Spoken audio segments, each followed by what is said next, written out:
Have you ever wondered how much damage an elbow hit, kick push, or clinch does? Well, here's a sped up version of me elbowing Black Peter from dawn till dusk. These types of attacks are considered clinches, and they do almost no damage at all. They look very dramatic. It makes your target stumble around as if he took a massive hit, but it actually results in only a very tiny amount of damage. Most of the time, if you're slow with your clinches, the loser of the clinch will actually have a net gain in stamina, which isn't what you want in battle.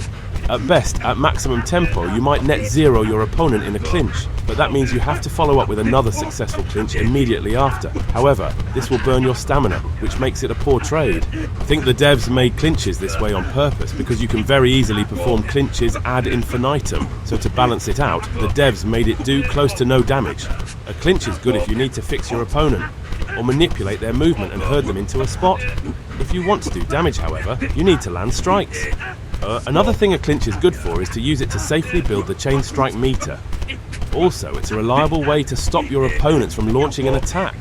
This is good when you're in the hole stamina-wise and need to pause for a little. Normally, when switching down tempo, it can be very dangerous because your opponents may start lashing out when you're out of rhythm. It's also a way to safely disengage from an enemy. Because of the way KCD's lock-on system work, sometimes backing away from an enemy may cause you to lose lock for a split second, and within that time, the game will not let you block attacks. It's like an annoying janky thing with this mechanic. Basically, if you lose lock, you get hit for free. A clinch, whether you win or lose one, will let you get distance between you and the enemy, because the clinch animation will prevent the enemy from attacking. So while clinches can be very useful, it's important to remember that they cannot be relied upon to deal damage, especially against armoured opponents. They will also not proc head splitter. If your attack pattern has way too many clinches within it, maybe try changing up your style a little and find some way to squeeze in more damage. Personally, I like to follow up on clinches with a jab attack, or if an enemy is backed into a corner, start a combo chain. It's a great way to set up an enemy for massive damage, especially with a long sword. Anyway, stay tuned for my Unarmed tournament videos coming up soon.